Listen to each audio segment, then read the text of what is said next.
哇，呢度好險喎！哇，用啊！我唔係講嗰邊，你而家起咗，你仲等到都咁麻煩。你而家開始起咗啦。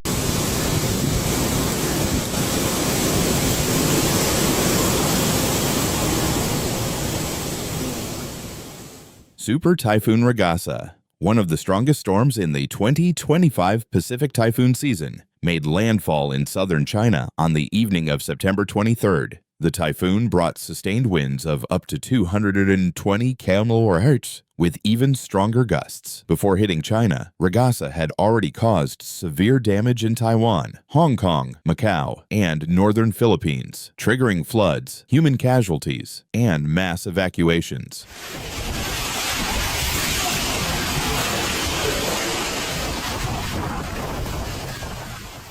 In Guangdong province along the coast, waves slammed into seawalls and flooded streets, tossing boats like toys and scattering debris across ports. Coastal areas that are usually bustling with markets and tourists were now submerged and eerily silent. Boardwalks were completely covered with sand, wood, and wreckage. Fishing boats were torn from their moorings, ferry services were canceled, and shipping ports were halted.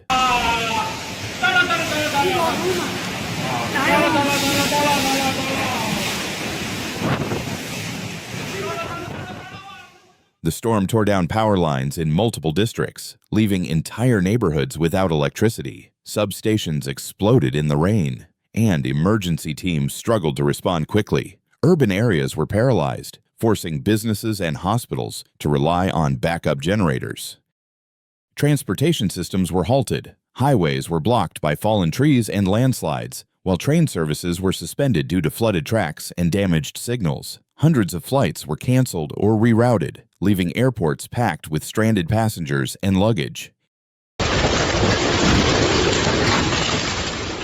Heavy rainfall turned streets into rivers. Many cities saw water flooding subway stations, bus terminals, and tunnels. Cars were swept away in parking lots, and stores were inundated, destroying goods and equipment. Cleanup crews worked tirelessly to pump out water, but the volume of rain made it nearly impossible to keep up.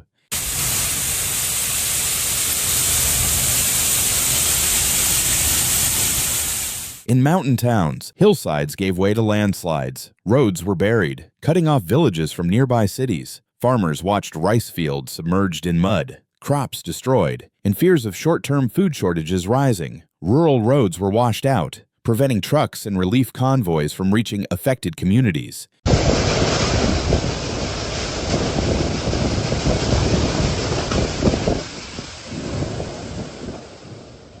Authorities issued mass evacuation orders ahead of the storm. Families from coastal villages moved to schools and sports halls converted into shelters. Mats and blankets covered floors as volunteers distributed drinking water and food. In many cases, residents were only able to take what they could carry.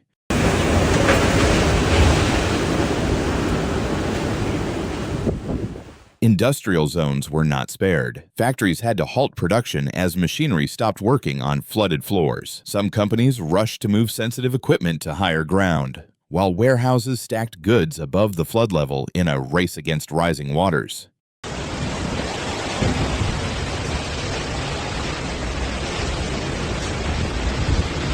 Ports and logistics centers faced days of paralysis. Shipping containers were overturned. Cranes stood idle, and delivery schedules were disrupted. Supply chains for manufacturing and food distribution were delayed, with trucks waiting outside closed ports.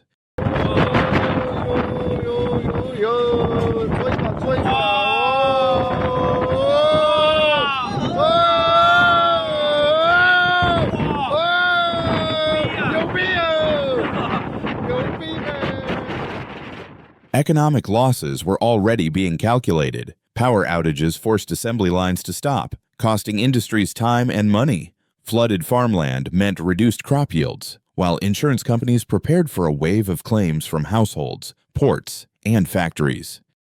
Rescue teams focused on clearing blocked highways and restoring power to critical facilities like hospitals and water treatment plants. Bulldozers removed fallen trees while crews strung temporary power lines to restore basic services. Progress was slow but steady.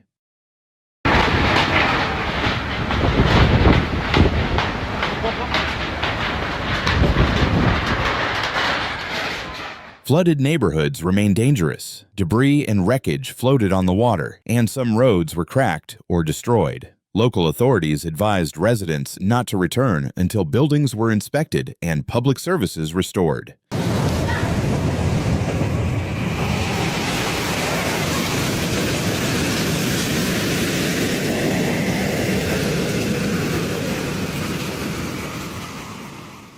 Despite the devastation, officials emphasized the resilience of the community. Rapid evacuation helped minimize risk, and coordination between provincial and city agencies ensured shelters operated smoothly. Relief teams delivered food, pumps, and medical supplies across the province as main roads reopened.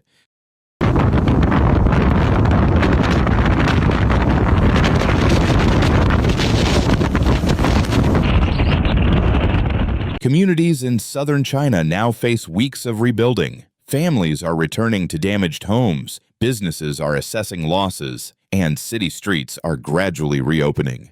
The fury of Ragasa may have passed, but the recovery work has only just begun. Thank you for watching Extreme Weather, where we analyze the most powerful moments of nature. If you found this video helpful, please like, comment, and subscribe. Your support keeps the channel running. Hit the notification bell so you won't miss accurate, calm, and clear updates. Please note that some footage may be illustrative and may not precisely reflect the events described. See you in the next video. Stay informed and stay safe.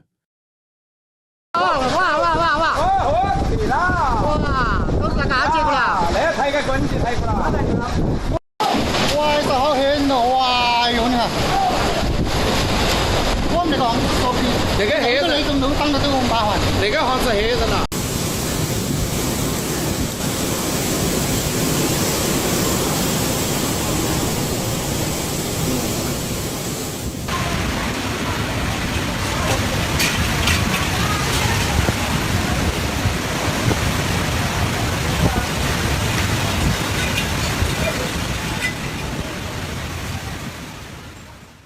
Cảm ơn các bạn đã dành thời gian theo dõi video này.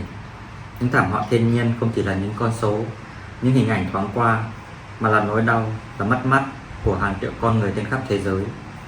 Hy vọng rằng qua video này chúng ta có thể có thêm sự đồng cảm, thêm nhận thức và cùng nhau hành động dù là nhỏ nhất để bảo vệ môi trường, giảm thiểu rủi ro và hỗ trợ cho những người đang chịu ảnh hưởng nặng nề trên khắp thế giới.